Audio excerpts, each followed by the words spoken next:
Cara, e em relação à educação, não tem, isso que eu vou te falar agora não tem muito a ver com a pandemia em si. Eu acho que é um problema crônico do Brasil, que é o seguinte, cara, por que a gente não tem umas políticas de educação de base, desde sempre, de longo prazo?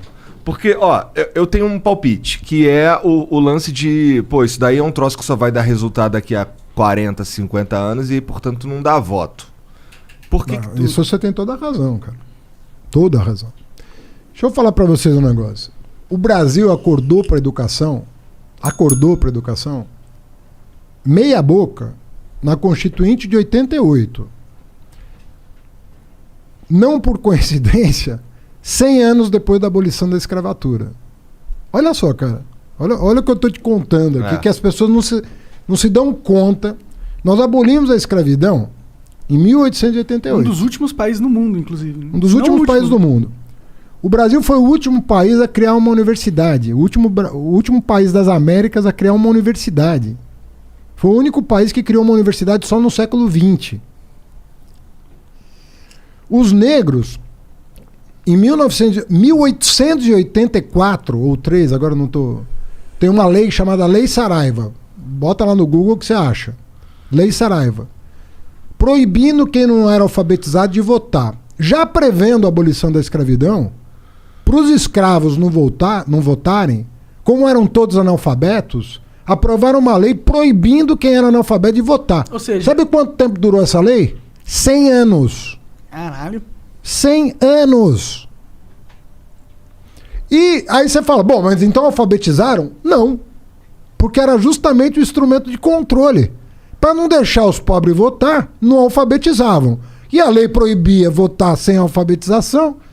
Resultado, nego, ninguém votava. Era um desincentivo muito grande para investimento em educação.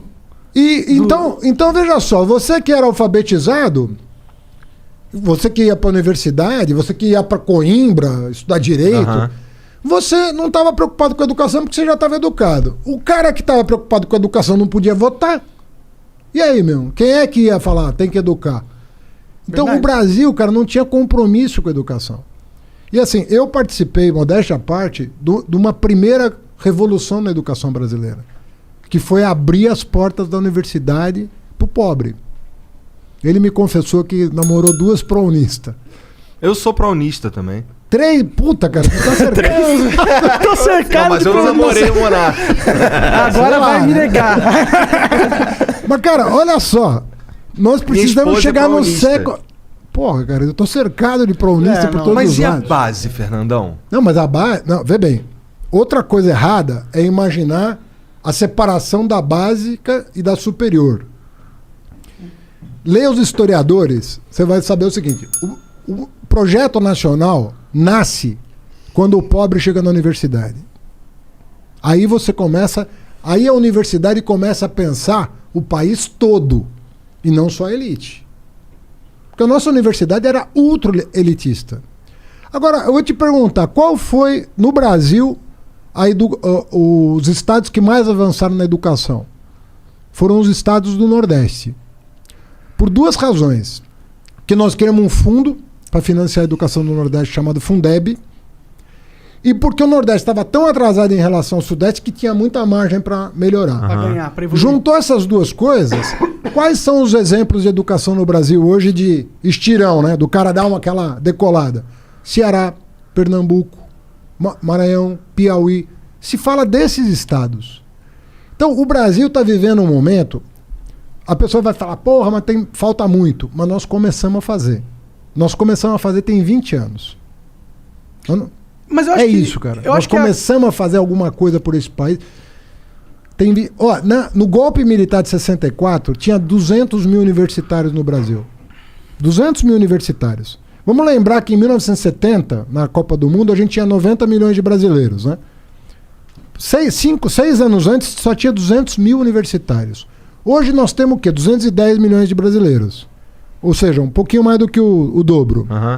Nós temos 8 milhões de universitários. O que eu estou querendo dizer é o seguinte: quem reclama está certo. Mas quem olha o filme vai entender que nós começamos a enfrentar esse lance para valer. Entendo. Mas eu acho que a crítica... Vamos colher isso? Nós vamos colher. Agora, precisa ter perseverança. Não dá para ter essas idas e vindas que estão acontecendo. O que está acontecendo hoje no MEC é muito grave. O que está acontecendo? Porra. Eu não sei, sinceramente. Não, cara, é loucura. Estão nomeando gente para os órgãos do MEC que não são da educação. E eles estão fazendo o que exatamente de loucura, exatamente? Cara, primeiro assim, eles estão desmontando coisas que comprovadamente deram certo. Então, por exemplo, investimento em ciência e tecnologia no Brasil caiu 70%.